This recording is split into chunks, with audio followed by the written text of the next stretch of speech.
कर दें। सर शुरू कर सकते हैं, चिदानंद जी आप शुरू कर सकते हैं। You can start right now as recording has started. Please unmute Chidanand ji. Yes, I did. Okay, okay. Now you can start. Just a moment.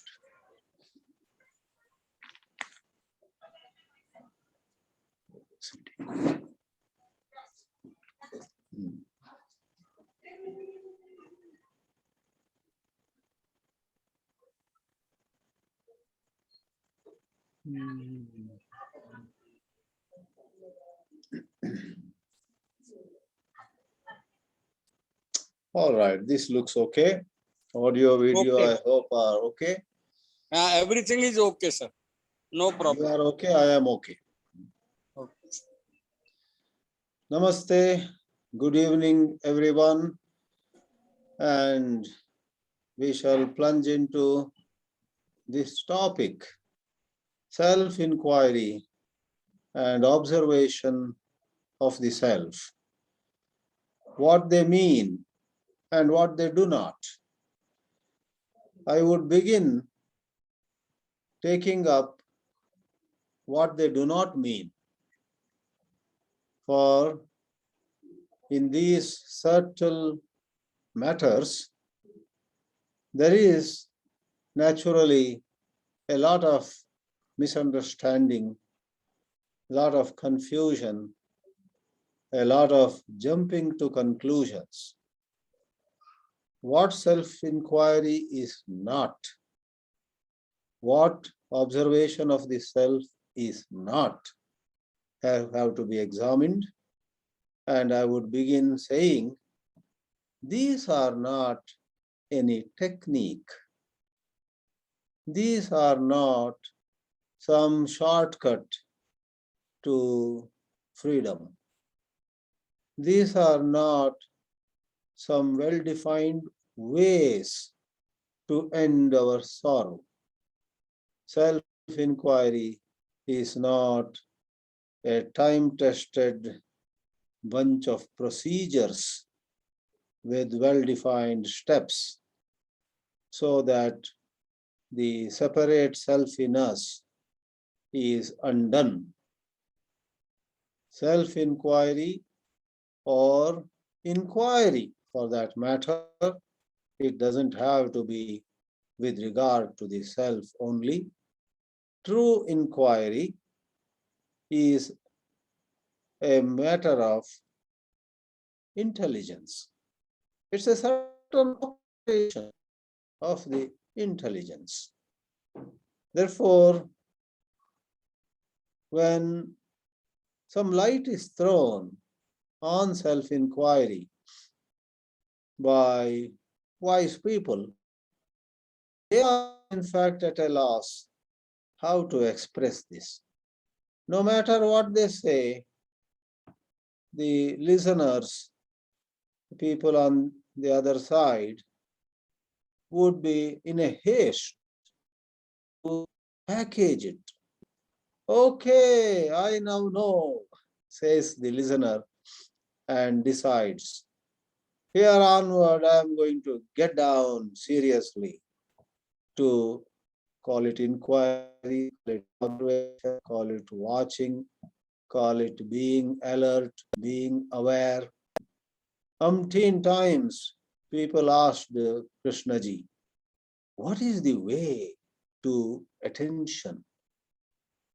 And it's very unusual and unexpected answer, unexpected to most people, was attention is the way to attention.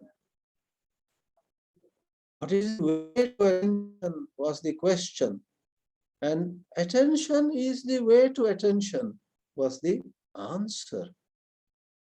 To many who would not be able to grasp the significance of such an answer, it would even seem to be evasive.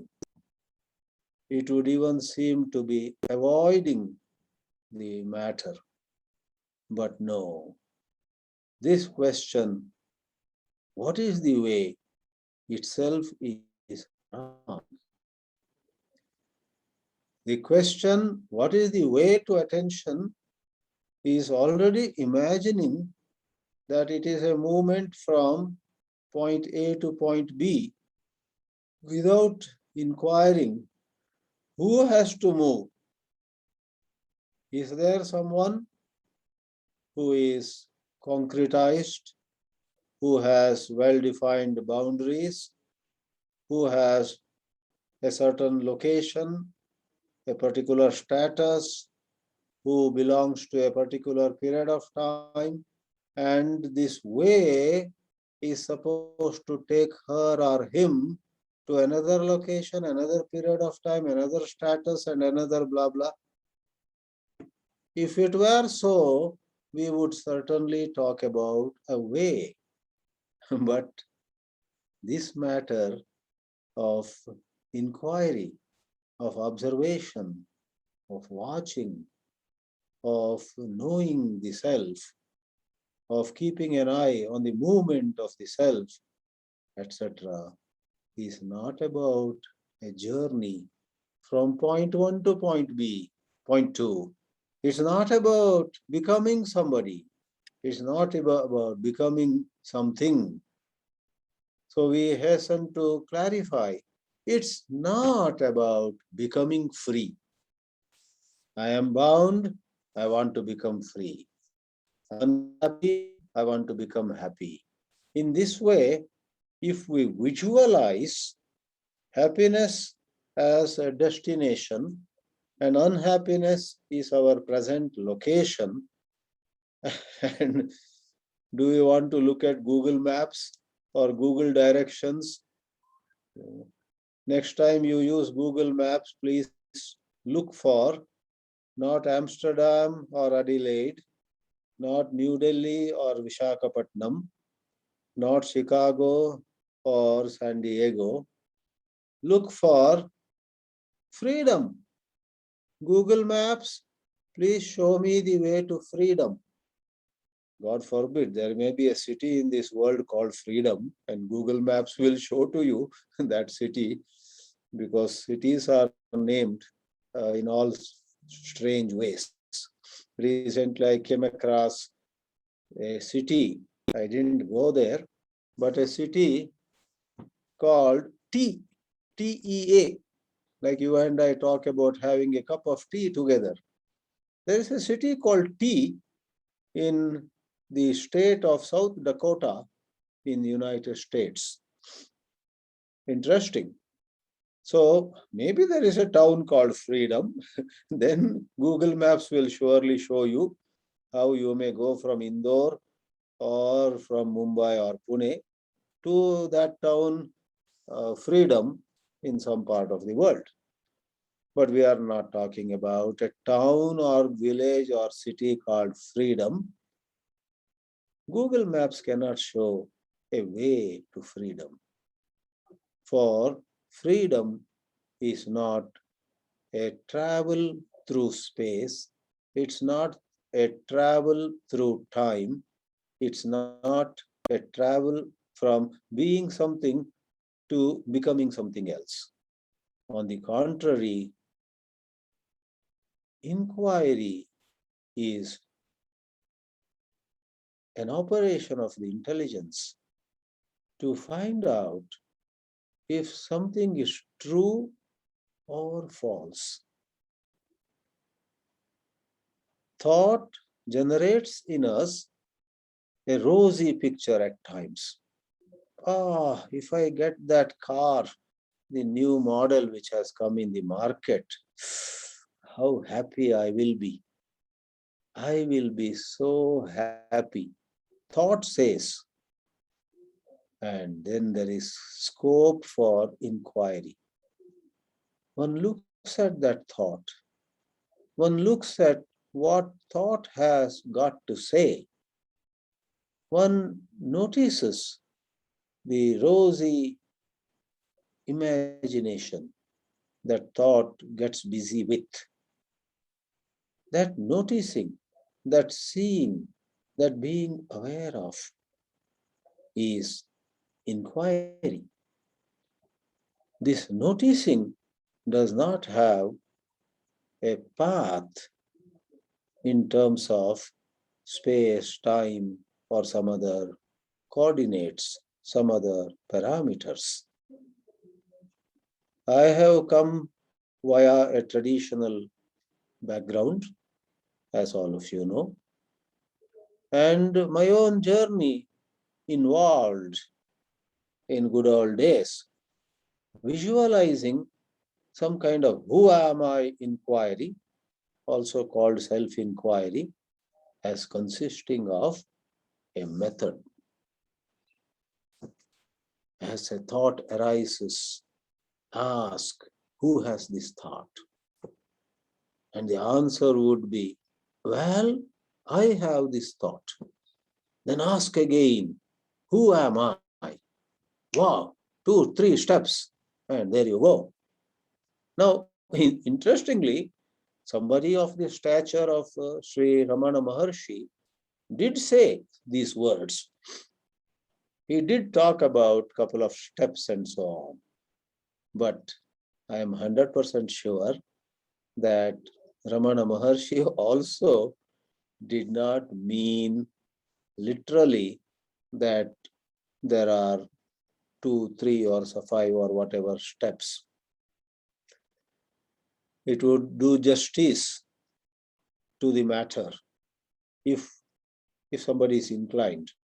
If you study the different answers Maharshi Ramana gave to different people on different occasions, putting 2 and 2 together, you will then discover that Maharshi, very much like Krishna, did not prescribe any method. For example, I don't want to go into any details of Ramana or Nisargadatta or someone else or somebody, but just as an example, on one of the occasions when people asked him, Maharshi Ramana, tell us what should do. He said, I don't know Tamil, but these 2 words I know. He said in Tamil, Summa iru. Summa iru in Tamil means chup raho, be still.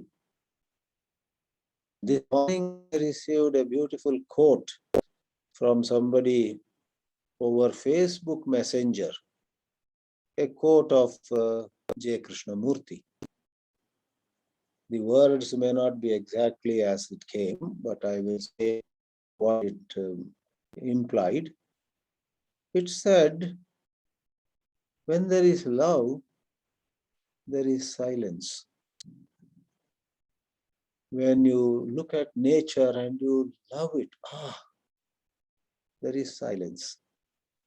When you see the face of a child and say, oh, how sweet, what an innocence on her face.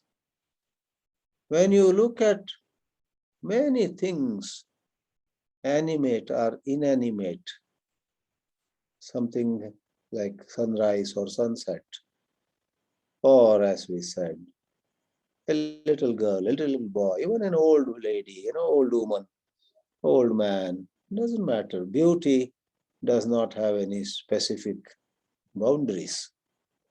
When you see something beauty and your heart is filled with love, that quote said, do you notice that there is silence? Silence is what accompanies love. The cessation or the subsiding of thought. So Maharshi is saying, be still, is not to be mistaken as merely keeping our mouth shut, like many of you do during the question answer session. You keep your mouth shut. I sometimes wonder, are people who don't ask any question wiser in this group than those who ask questions endlessly? This was just for a little unwarranted humor, forgive me. So this silence has nothing to do with verbal silence. keeping our mouth shut but having very many fancies in the mind will not take us anywhere, nor talking, going on, speaking can take us anywhere. Somebody grew a big beard, big mustache. And forgive me for one more piece of little humor. Somebody came and saw this man with a lot of beard, with big mustache and looking, frightening.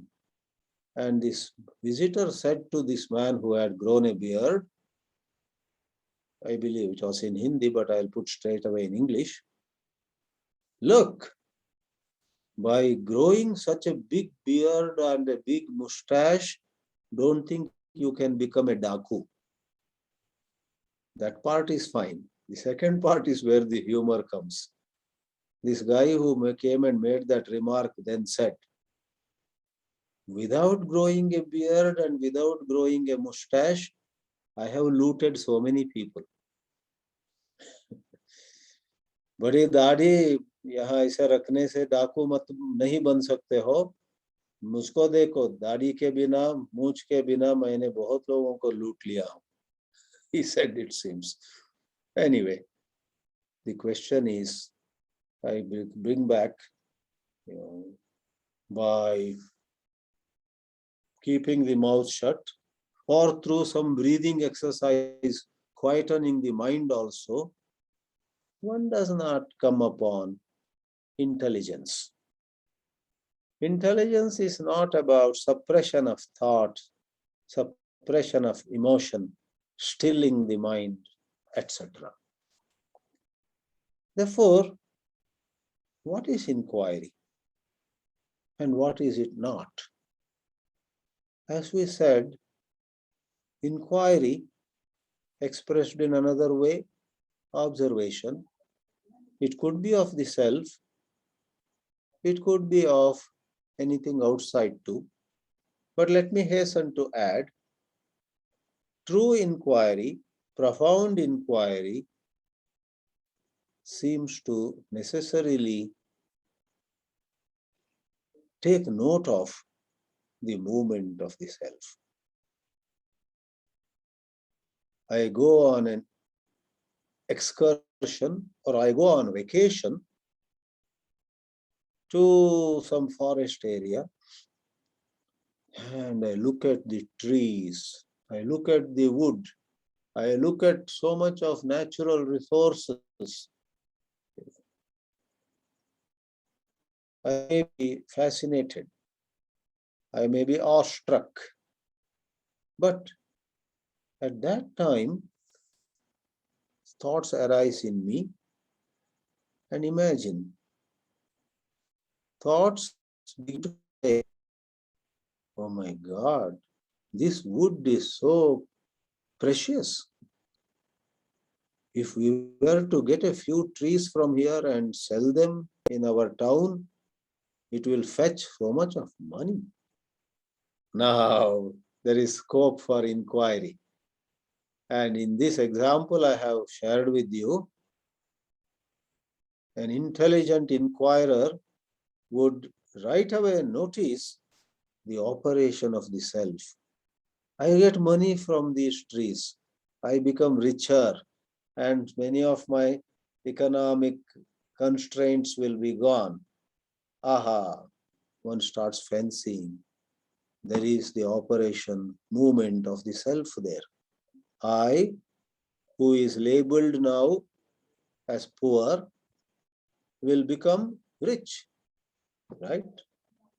So, even though it was to start with observing trees, observing the flora and fauna of that jungle environment, it was watching the beauty of nature. That's how it began.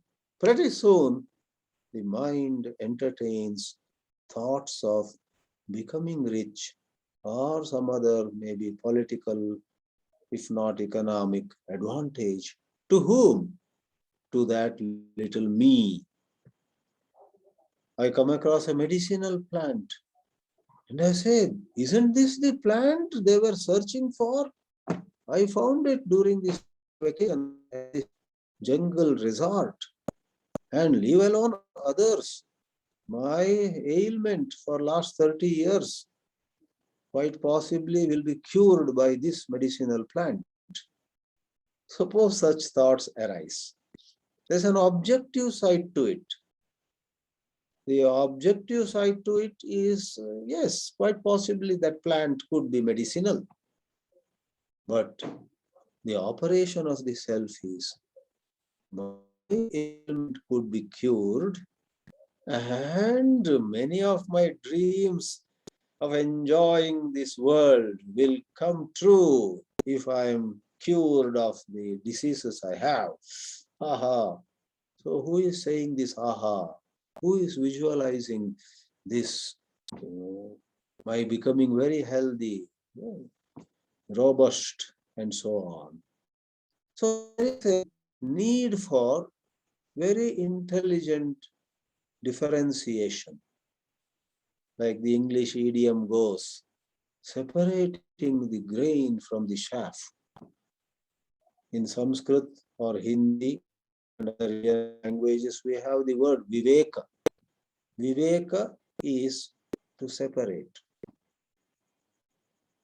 So what I called the operation of intelligence is essentially the ability to separate the true from the false. The operation of the self is in the domain of falsehood, for the self itself is of questionable credentials. The little I, the separate self, at times evaluated as wonderful. We put our chest up and say, these days, I am on a high. Oh, thank you, keep it up. And there are other times when every one of us feels low. We have failed. We are not reaching anywhere. Nowadays, nobody wants our company, and so on. Our heart sinks. Without even meeting anybody, without interacting with anyone, our own thoughts. I have been living alone in this Solan, Himachal Pradesh. Though I get phone calls, and today, for example, 4 hours I was on telephone, unfortunately, keep making me to catch up with some other work. That's all right. But I am sharing with you all by myself, not meeting anybody, sometimes for 24 hours. Even then, thoughts create at times a sense of despair. I'm gone. At this rate, I won't be able to do anything that I had planned to do. And there are other times, I'm sure all of you relate with this. Even if we have messed up several hours of the day, strangely, we are in high spirits. Half an hour ago, somebody called me, how are you, Swamiji? And I not only said, but actually I meant, I'm sharing with you. I said to her, I am in high spirits. And believe me, normally I'm not in high spirits. Like most human beings, I am worried about something or the other. But half an hour ago, I was in high spirits. But inquire. Let the intelligence in us, in you and me, examine that so-called high spirits. What is this business of high spirits? Is it because I have fancied, I have imagined myself to be, quote and unquote, a roaring success in some matter? And on some other occasion, when my spirits are low, I am in despair, I am getting frustrated, I am getting even suicidal thoughts. What use is living at all? Suppose. Then also, you know what inquiry is? You know what keeping an eye on the movement of the self is? It is, I can't find a better word than an operation of intelligence. Even as on one hand, I am in low spirits, contemplating suicide, there is a possibility of watching and trying to understand what has gone into this condition of being in low spirits. What fancy, what imagination, what visualization, what picturing, or as somebody used the word, what mental chatter. There's a mental chatter going on. We are chatterboxes not only in company of others. When we are by ourselves, we are totally alone. Then also we are pretty much chatterboxes. Something or the other we are saying to ourselves, imagining somebody and saying to him, imagining him to be saying something to us, and then we react to what he said. Don't we all do this? Friends, if we are able to watch this mental chatter and carefully notice the construction of an illusory self, which is called separate self, which is this individuality, which regards itself higher than some, but not as good as somebody else, etc. That operation of intelligence, and not any particular steps 1, 2, 3, not any particular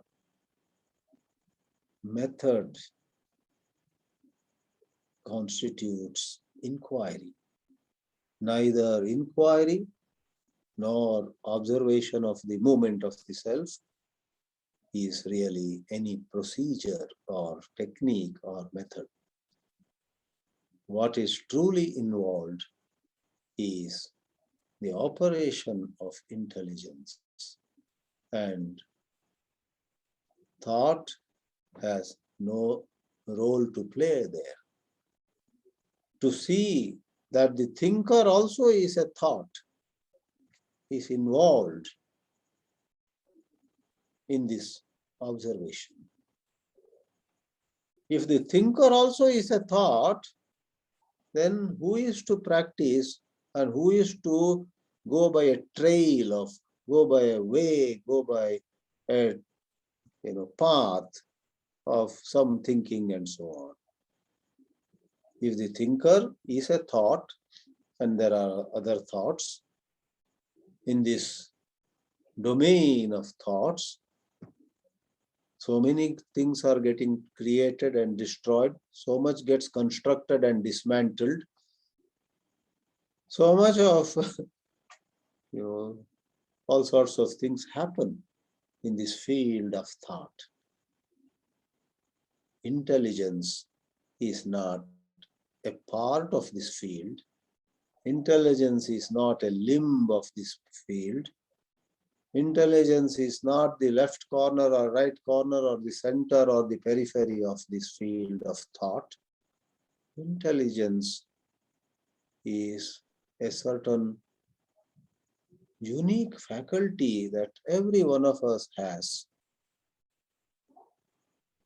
I think Krishnaji called it this light in yourself. The operation of this light in ourselves, in you, me, in everybody, Tom, Dick, and Harry, in Sita, Gita, and Nita. The operation of this light, and even to say operation, one must hesitate, because the moment the word operation is used, one can visualize, how you operate a machine, pull this knob and push that button and twist this and turn this and make that upside down. So there are steps. Oh my God. Here in the operation of intelligence, God forbid, there is no steps. Intelligence finds its own way, which is not charted before, which is not put on paper before, which nobody could have said in some concrete way. All that wise people in the past would have done was to drop hints. They would drop hints, or more often, they would take pains to dismiss our foolish conceptualization of inquiry. Not this, not this. Neti, neti. That is what we may say about what inquiry is and what inquiry is not. Inquiry is the highest challenge that you and I face in human life. And meeting this challenge adequately, properly, wisely would constitute truly a life worth living. Thank you. Please feel free to make some comments or ask some questions and so on. Thank you, Chidanand ji. Thank you, Jain Sahab. I would suggest that my answering questions or responding to comments be done in 10 to 12 minutes. I'm also very eager to hear Harshadji and others. And as on many Thursdays today also 7:15 I will have to leave. So, do you want to listen Harshad Parekh first? That will be wonderful. Why not then both of us take questions? Okay. Because sometimes once the question answer begins, it's so difficult to control it. Harshad जी, यदि आपको कोई तकलीफ नहीं हो तो क्या आप कुछ शेयर कर सकेंगे इस वक्त? Yes. That will be nice. Yes. Thank Are you Please able go to? on. Yeah, you very able well. to We are able to hear you. Okay. Thank you, Chidanandji. You are speaking very well, very impersonal way. What I understand about inquiry and watching the movement of the self, inquiry means asking questions to get some information. And we see that Krishnamurti asked many questions. Many people went to Krishnamurti with different kinds of problems, and Krishnamurti would ask, like, what do you mean by conflict? Or what do you mean by revolution? Or what do you mean by being disturbed? And then the person will answer, and then Krishnamurti will ask more questions, and then slowly he leads people to the source from where all these problems, conflict or fear or anger or jealousy, where they arise from. So it is a verbal process, of course, Krishnamurti and the people. But the important thing is, how does one listen? And during that process of inquiry, because to listen very, very carefully, it requires kind of a freedom to listen. That means the mind is not thinking about immediately reacting, but having some space. And then there may come some words, and that way inquiry and listening that can lead to some understanding.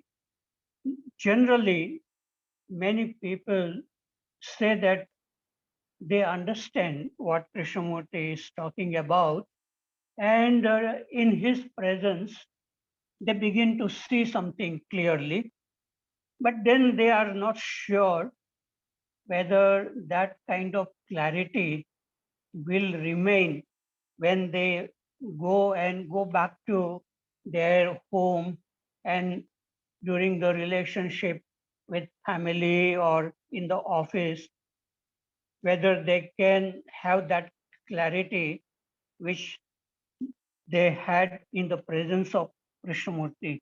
So this requires inquiry not only with Krishnamurti, that may be the starting point, but then when the inquiry starts within oneself, then one doesn't need to go back to Krishnamurti, but one can really watch what is happening, how these thoughts are arising, and from where do they come, and what these thoughts are doing.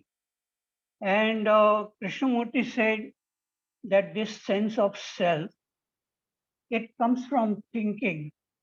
So if a person really wants to go to the source of all the problems, then those problems of psychological nature, they are coming from thinking.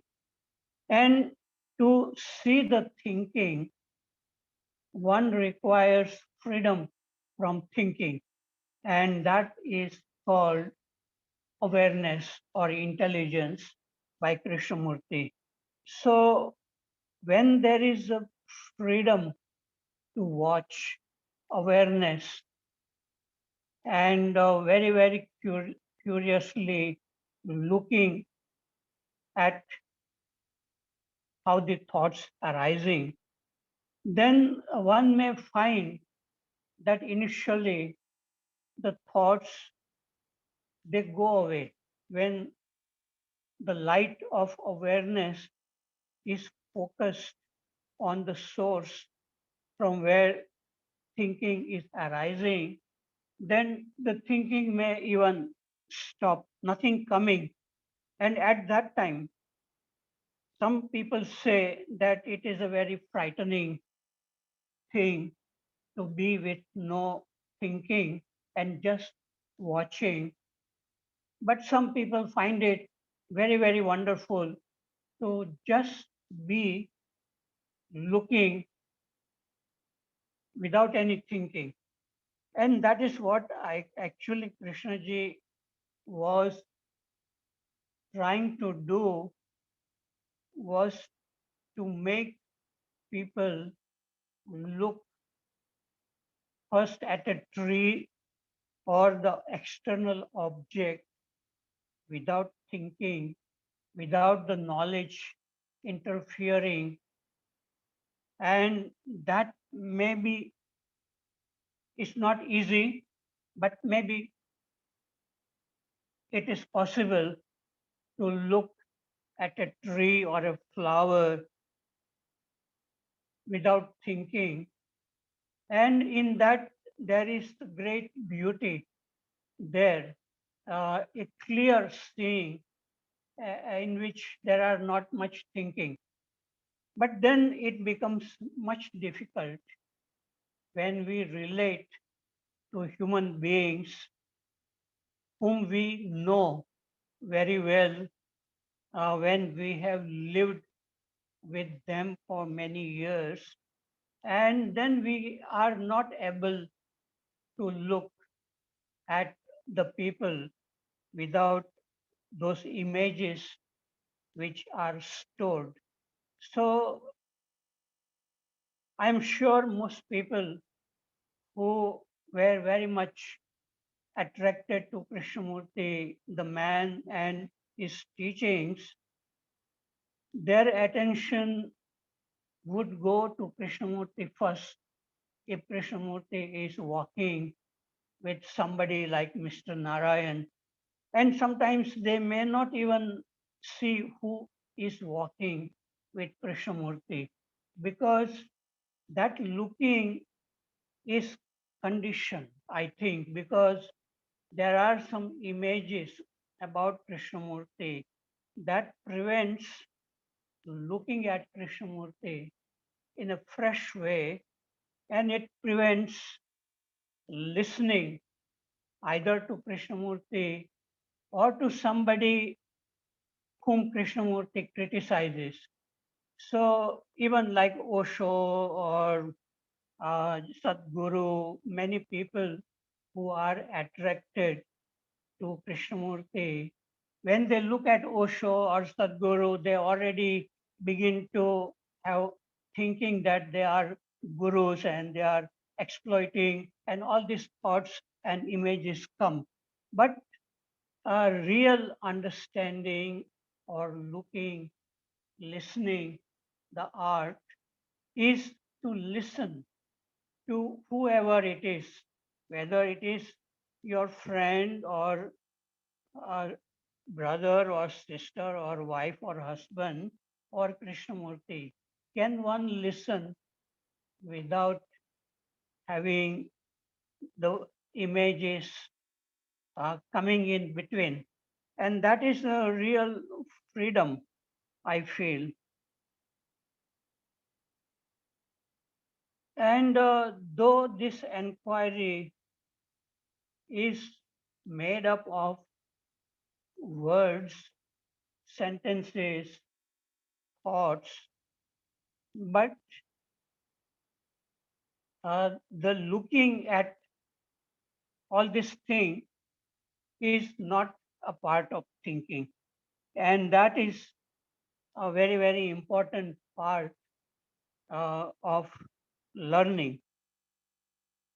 And many times when Krishnamurti says, love is not of the mind, love is not a thing that can be planned and cultivated. So the real freedom, happiness, love, beauty, all that exists when the mind is not chattering and there is a, a looking at whatever is coming, not suppressing it also, because many times thoughts are coming, and when Krishnamurti says thought is the enemy of man, and so we want to suppress, we say that, oh no, I don't want, but then it becomes stronger by trying to suppress.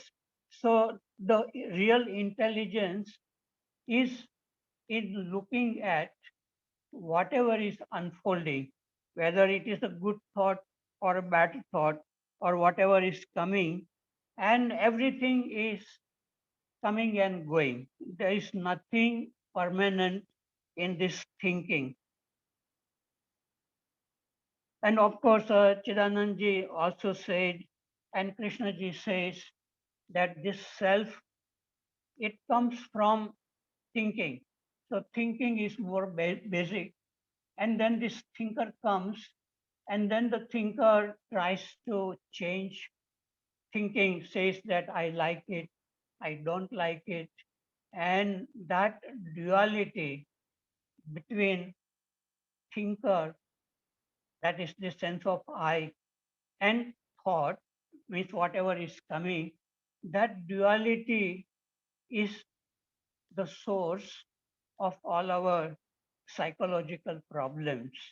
And this one can verify it if one is really free and very, very curious.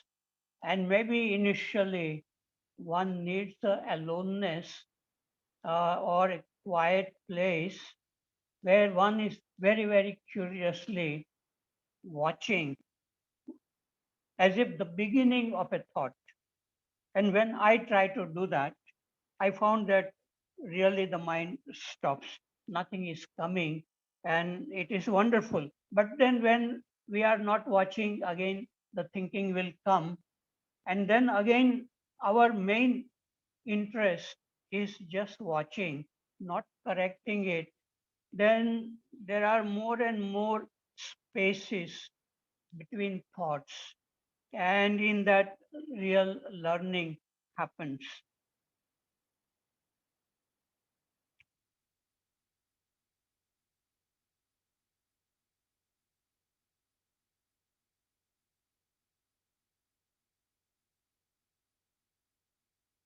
And Krishnamurti, of course, said that any activity we do, whether it is a social work or environmental work or political work or even religious work, if in that the self is active, then that action leads to some problem. And because the self is the problem, so real action is the action in which there is no self, no selfishness, that we don't expect people to praise us for the work we do, or we get disturbed by their criticism. So that kind of clarity is required in order to see things very clearly, and then we can look at the criticism and the praise of the people very, very clearly, and they don't disturb us. So that real action is the action coming from freedom, clarity.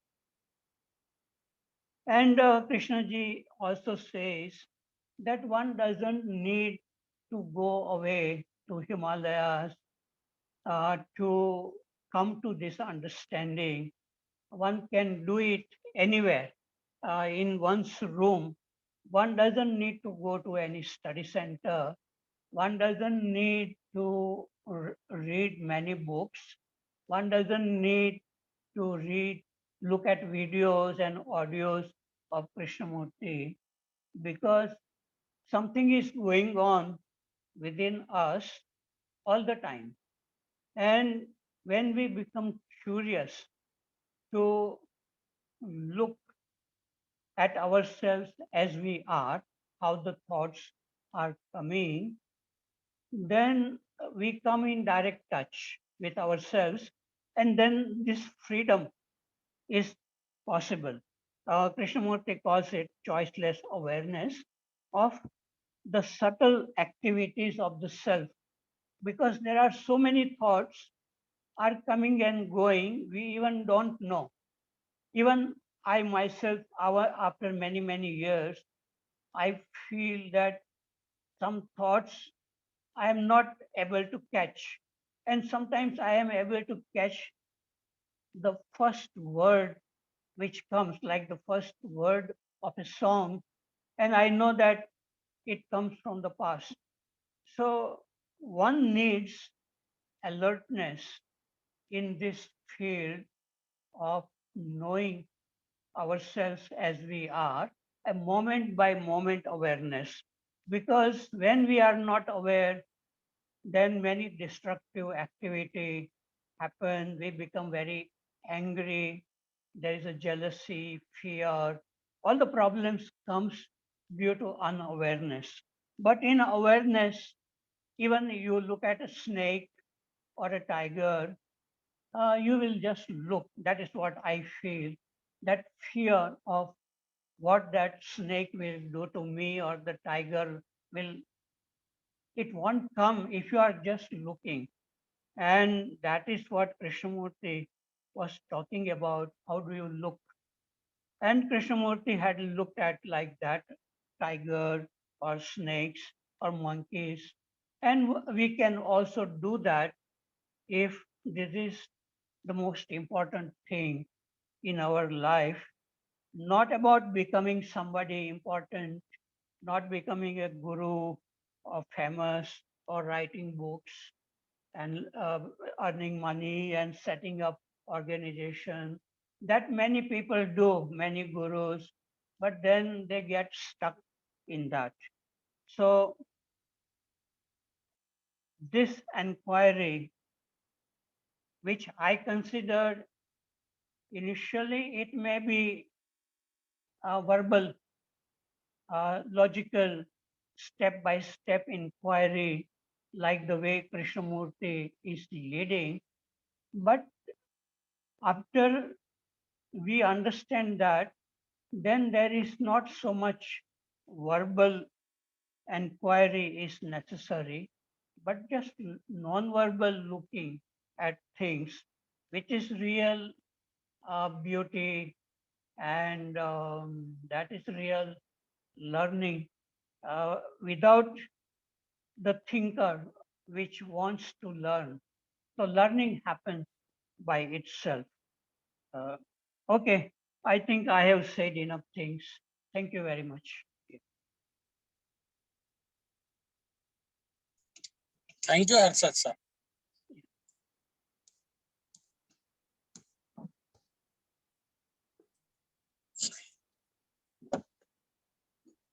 Question answer session may start. You may raise hand and ask questions.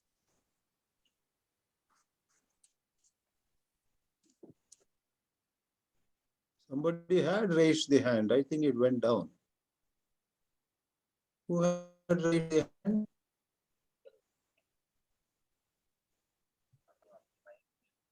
Narayan has raised the hand, sir.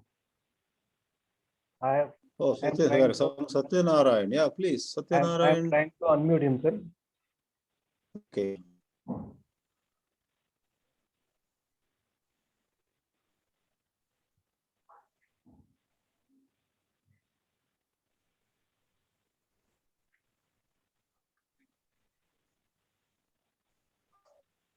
Maybe he has left the place. No, he's there, sir. He's now unmute, sir. Satyanarayan, you can ask. I am Go ahead. actually, hello. Hello, please go ahead. Sir, good evening to all of you. I just heard both of you and I didn't have any questions to ask. And I am very happy to listen to both of you. Thank you. Thank you.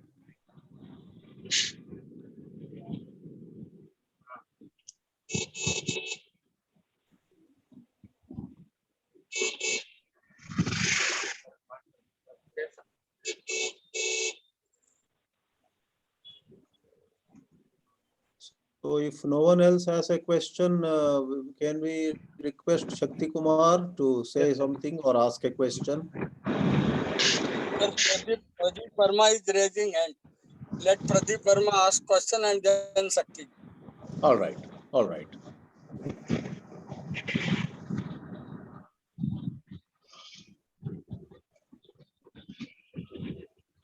Yes, sir, I think I am audible. You are. Chidanandi, thank you very much. My question is that we are all conditioned in some way or the other, all of us. And conditioning takes place from moment to moment almost. Some are very of historical importance, bringing up and all that. But we are all conditioned, nobody can deny that. And whether our inquiry, the quality of inquiry, depends on our conditioning. That is the question. It depends on our conditioning largely. We have been hearing all these quotations from Krishnamurti ji a number of times, almost describing the same scenario of tree, flower, river, mountain, verbal and non-verbal communication. But we live with our conditionings. So whether the quality of inquiry there cannot be any standard attached to the quality of, because we may say, we may deny in discussion that we are not individuals, we are individuals as well as collective. So what type of inquiry will ultimately help depends on the individual's problems. Because then only inquiry starts. Where the suffering is there in individual, inquiry starts. So is there a possibility of what we are describing and imagining, absolute cessation of thoughts? Because what I am listening, I'm sure it is coming from mind.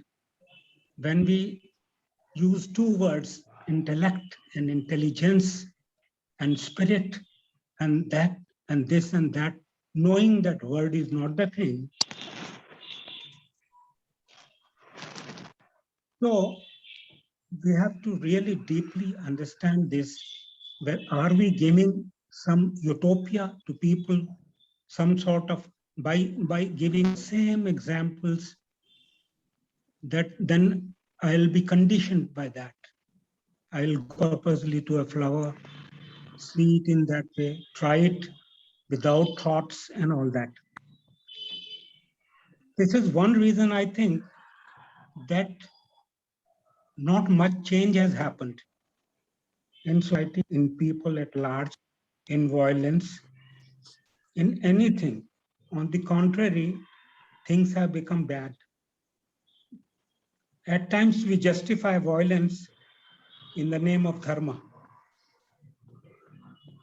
But then dharma is described by different people, different sects, differently.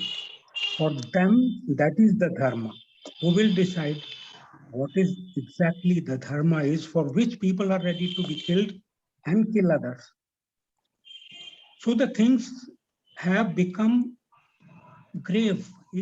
They have become worst over the years, in spite of so much of wisdom as words to be understood by mind. Things have become worst. So what is the real inquiry in me? Because Buddhists say something, Vedantists say something, and then JK, without quoting any one of these things, he says something which he could see clearly. So that's why he's known as a critical, he's a man with critical seeing, unlike Socrates of critical thinking. So how exactly, why are we not asking this question together, that why the things are not changing towards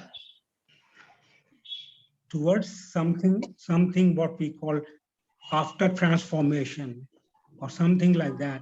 Why the things are not changing in society? That is the main inquiry.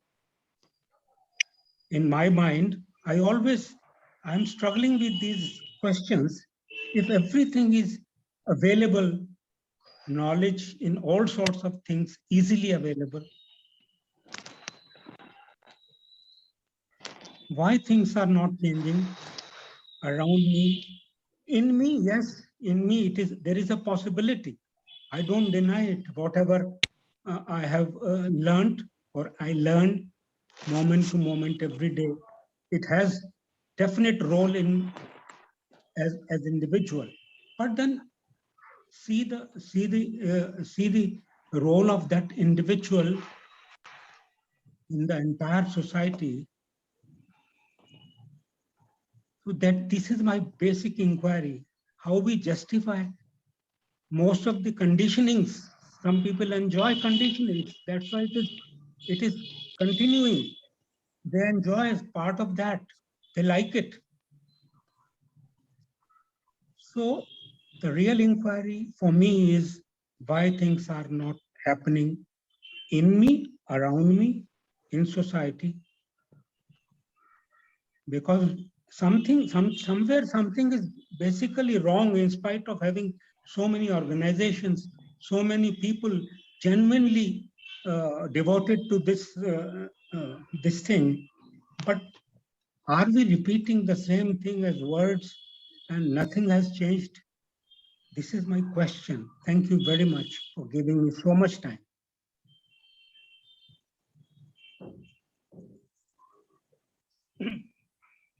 May I say something?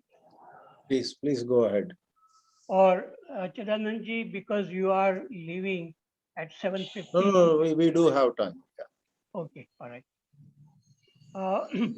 We have many opportunities every day to look at ourselves.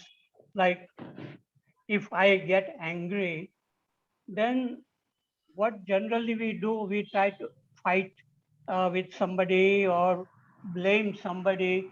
But what is anger? Such a question when it arises, and not it is intellectual question, but really I want to observe how this anger is arising in me when somebody says something unpleasant. In that there is an opportunity to learn, but again it requires the freedom to watch. So what has happened with all humanity is that we have gathered too much knowledge of the external world, and in schools and college we learn so much, but we never really ask important question like what is fear, how does it arise, or anger or jealousy, and these are arising in us, but we are not aware of it, and we even don't want to look at it because it becomes easier to read a book or read Krishnamurti and understand him as if we are understanding physics and chemistry. So I think many people are understanding Krishnamurti in that way, and they think about what Krishnamurti has said, but that is not the way. Krishnamurti doesn't want us to think about what he is saying, but look at ourselves.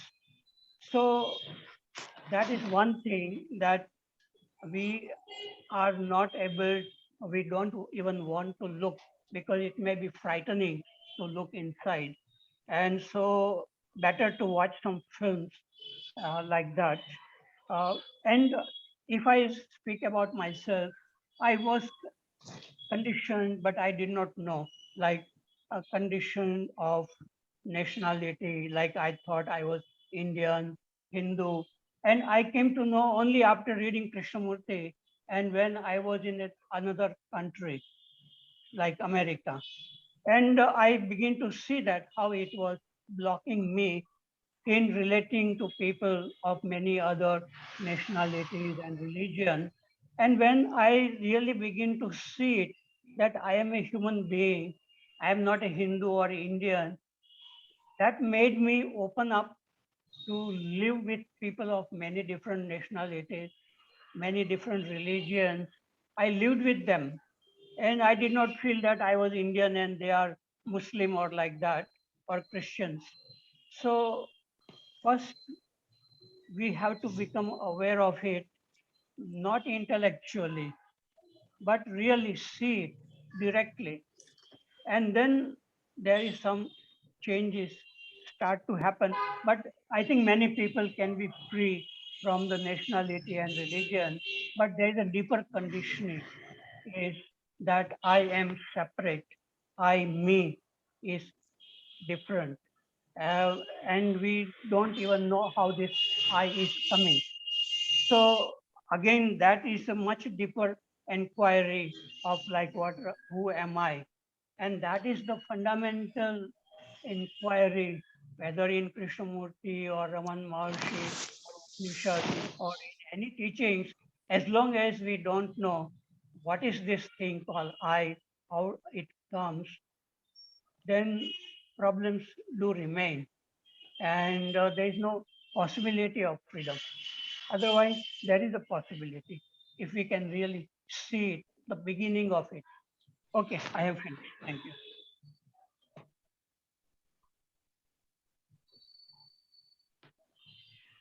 Yeah, I don't think I have anything to add to what Harshadji so beautifully said. If I got the crux of his reply, he emphasized that every day we get chances to inquire. And to me, that chance to inquire means the conditionings can be undone. Varmaji talked about our being caught in conditionings. But the good news seems to be no matter how strong or wicked those conditionings appear to be, they can be undone. They do get undone. Not maybe as per our plan, but if we keep inquiring, if we keep dialoguing, checking with friends, something suddenly works on us and we do take a U-turn. All our life, perhaps we are getting more and more violent. But a point comes where we take a U-turn and the violence in us subsides. I think that is the experience of many. So, Jain Sahab, you may ask the next questioner. Dinesh Wagmare, please come forward and ask. Sir, my question is, are you able to listen to me, sir? Very well. Sir, my question is, what is the exact meaning of false? What Krishnamurti has pointed out. What is the exact meaning? My question is to both, sir, Chidananji as well as Harshal, sir. Okay, may I try? Yeah, yes. To me, the false means something which cannot stand the light of inquiry. For example, I am walking one evening and in dim light I notice a snake. I take out a torch, turn the light on. Once the light of the torch is turned on or the torch is turned on, the snake doesn't stand because it was only a rope. Instead, I'll complete my answer this way. Suppose there was really a snake, then it is true. Then whether you turn the torch on or it is off, whether it's day or night, if it is truly a snake, it will remain a snake. If it is a rope that seemed like a snake, upon throwing a beam of light, you will know the snake disappears, the rope shows up. This is an analogy, but there are countless psychological issues. I am jealous of, let us say, somebody, and when quietly I inquire, I realize that this jealousy is utterly stupid of me. He is actually helping me, this man who may be rich or very knowledgeable. He is helping me so much, and I should be grateful. I should thank heavens for having that kind of person in my life. So this is the light, this is the torch light. I notice then that jealousy, which was a false construction of thought, vanishes when I see the true nature of our relationship. This man or this lady, in a number of instances, has been helping me. I see that. So I'll conclude my answer saying truth is what stands in any kind of investigation inquiry. The false doesn't stand, it vanishes. What Harshal sir has to say. Yeah, I would say anything which is artificial, where or something which is like if you are angry and you know that you are angry, then it is true. But if you say, no, I am not angry, you're trying to defend it, then it becomes false. So what is true. What should be, I think that is not true. So anything which is happening within you, if it can be seen exactly as it is, then it is true. Then there are no need to pretend to be somebody other than what you are. Then there is no conflict, no contradiction, and there is a freedom to express what you feel without any fear of being criticized or uh, desire to be praised by somebody. So seeing things as they are is true, I think. And not able to see that, that is false.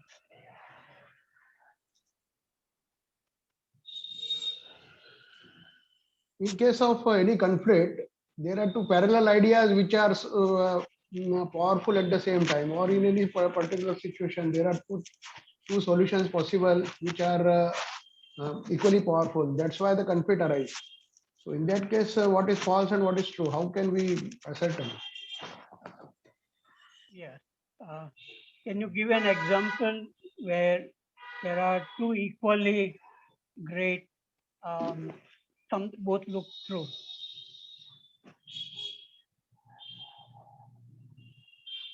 There are so many things. Like in career, also you can have both options as well. In your case, also you are having both the options. You can go to any multinational or you can go to anything. Of course, you realize that thing already Krishnamurti and all that. But otherwise, a common man, how we can ascertain?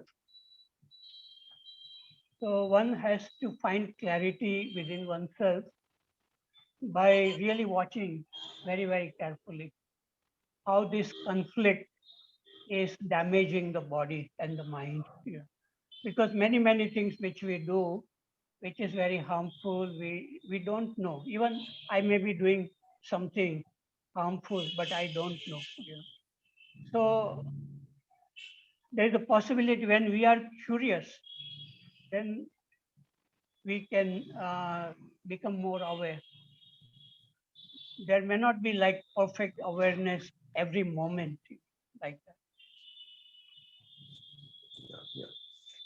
Like in the case of Taliban right now, Let Sakti ji, situation is very critical. Vagmare, please let Sakti ji say something, please. Okay, okay. I am audible, sir? Yeah. Yeah. You see, I would like to read an excerpt by Krishnaji, Madras, 6 January 1965. Is 2 paragraphs. I am reading it because it shows another aspect of observation in Krishnamurti's discourse. The excerpt starts, one can begin to go within oneself, beginning outwardly, being aware of the outward things, of the trees, of the poverty, the reason for the poverty, the whole social and economic structure as it is, and understanding those outward things. When we use that word understand, we mean not merely analytically, intellectually, verbally, but understanding it with your blood, with your heart, with your mind, with everything. And you have to understand your relationship with your family. You have to understand your relationship to power, position, authority, status. Then you can go within. And to go within, one must first understand the principal thing, which is to be terribly honest to oneself, so that there is no deception whatsoever. We deceive ourselves so easily. We would not look. We would rather talk about something transcendental, God, theories, Atman, anything. You know, when you enter a room, you are so concerned about discussing reality. If there is this, if there is that, and you never watch the furniture, the color of the carpet, the flowers, the shape of the window. You watch nothing. You are so consumed by the other. One has to watch, one has to observe everything. Watch the sunset, watch the tree against the sunset, the darkness, the casuarina with its delicate foliage, the light through it, the leaves, the trunk. And if you do not watch that, you cannot watch this. If you do not know how to look without, you cannot look within. Thank you very much.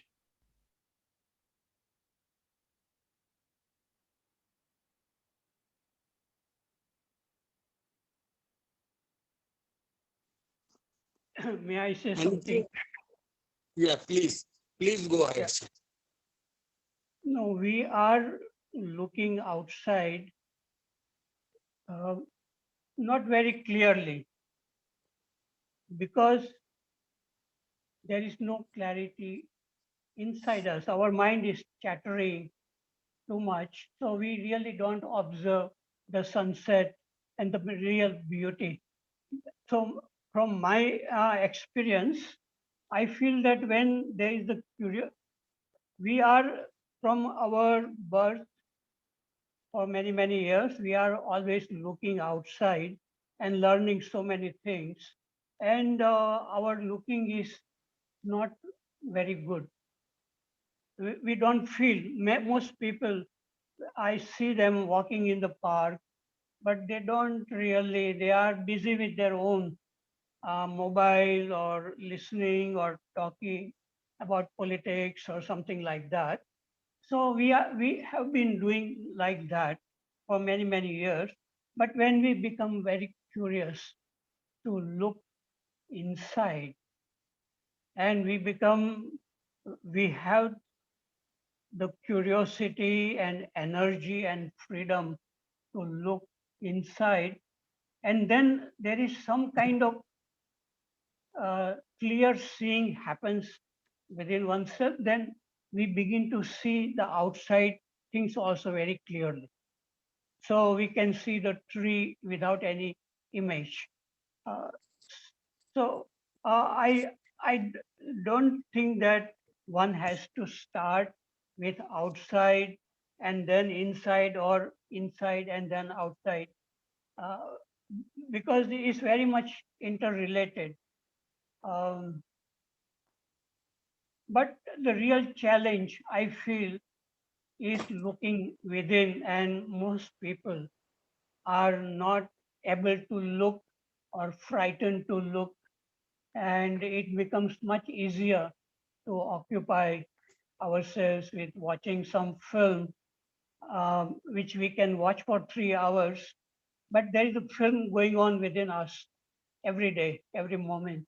And when we become curious, then maybe we can even that watch the film, outside film, also in a different way, or looking at the tree or a people, their faces, the expression on their faces, colors, shape, we begin to see in a different way.